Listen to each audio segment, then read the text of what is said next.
So this is 3-bit scanner part 2, and in this video I'm going to show you how the code works to scan the 8-bit coded pattern.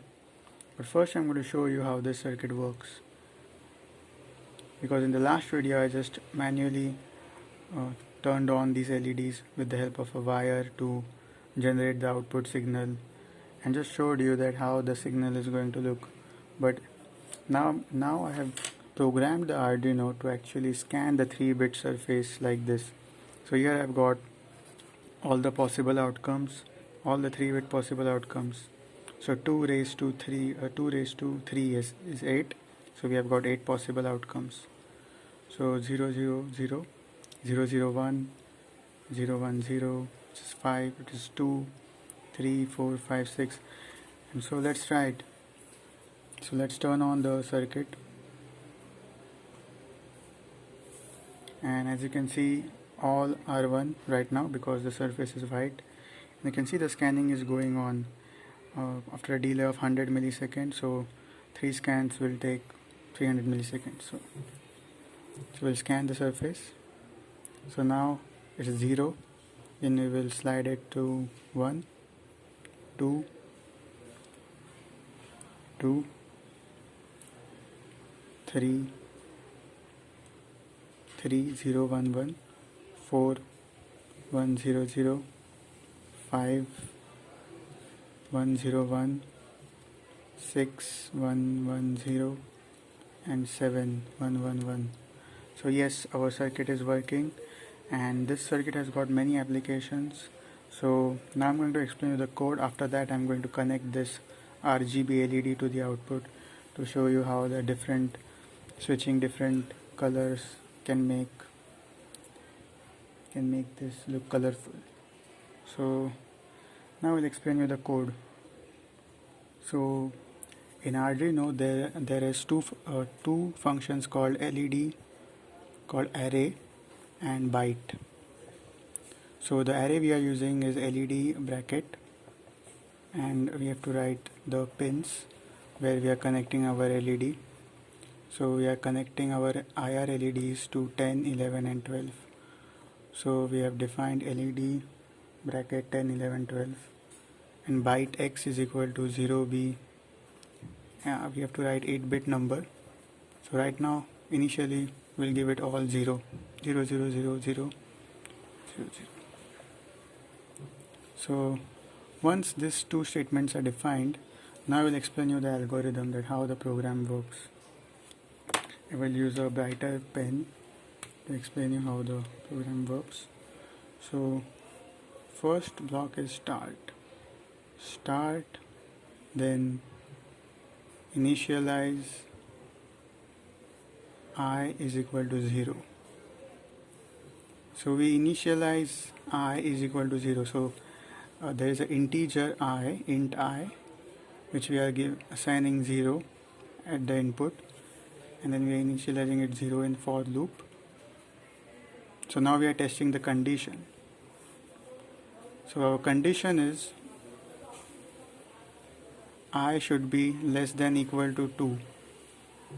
That is our condition. So yes, we have initialized I is equal to 0. The condition is less than 2. 0 is less than 2. So it becomes true. And it will execute the next function, which is turn on the LED at this location I. So our I is equal to 0. So it will turn on the LED at 0 location, which is 10. So it will turn on the LED on pin 10. Then we will get the status of data. So at pin 10, suppose our data is 110. This is black. So suppose our data is 1110, and this is our IR LED and diode. This is the diode. So right now the 10 pin is high, so it will shine the light and the diode will detect and the output of the transistor will get high. So this high means 1. So this is the data pin status 1, and that will, so we are getting the status, get the status of data, and we have got it 1. So now what we will do is write that status on ith location of byte x. So what is the 0 position? So ith means 0. So now the location is 0 because I is equal to 0. So this is the 0 position. So here we are writing what? We have got 1. So here we are writing 1. Then what we will do is we will give a delay of 100 milliseconds. Then turn off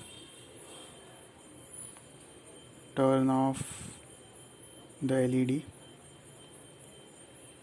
So the 10th LED will get off. Then what we will do is increment I plus plus. We will increment I by 1. So now I becomes, from 0 it becomes 1. So the condition is still true that it is less than equal to 2 because I is now equal to 1. So the condition is true. It will turn on the LED at position 1. Earlier it was 0. So it will turn off this 10th LED and it will turn on this. Now it will scan this, get the data status, which is again 1. So 1 will get stored on the ith bit, which is, this is the first bit, so it will get stored here.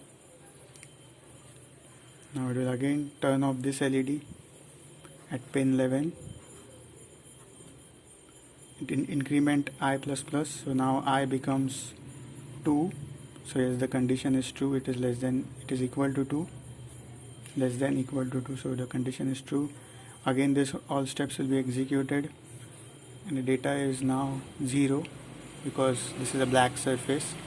So the data will now become 0, and 0 will be stored on the second position. So yes, now it will again be incremented I plus plus. Now I will become 3. So 3 is not, the condition is not satisfied. It will become false, and what it will do is print x. It will print the 8-bit value in the output. So once the output is printed, now we can do whatever we want. We can put an if condition, if x is equal to the value, then do this, then we can do anything with that byte. So yes, the program ends, and this is how the flow chart works. This is how the scanning works.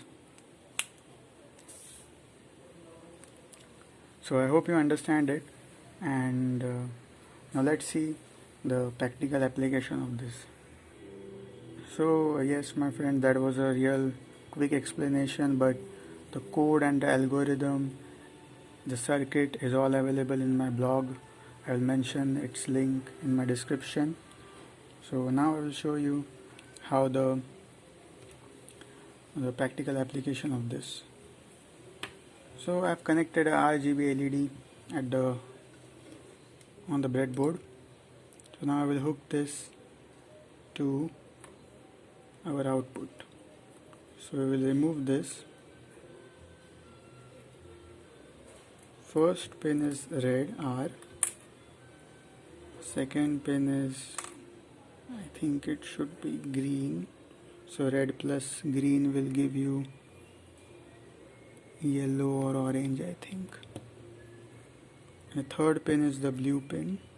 So all the three colors add up to white. So you can see a white light.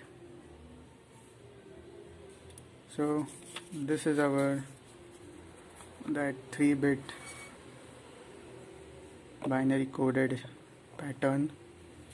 Now what we will do is write here RGB.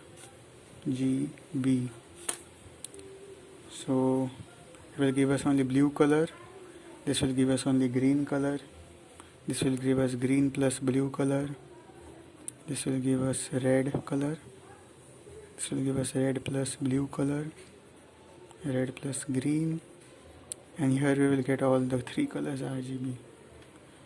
So at first all are off, then blue, then green plus blue, which is light blue, then red plus blue, which is violet, then red plus green, which is yellow, then red plus green plus blue, which is white. So yes, this was the application of it, real fun application that you can use it. So yes, thanks for watching, and read the blog. The code is in the blog. Subscribe and like my channel. Thank you.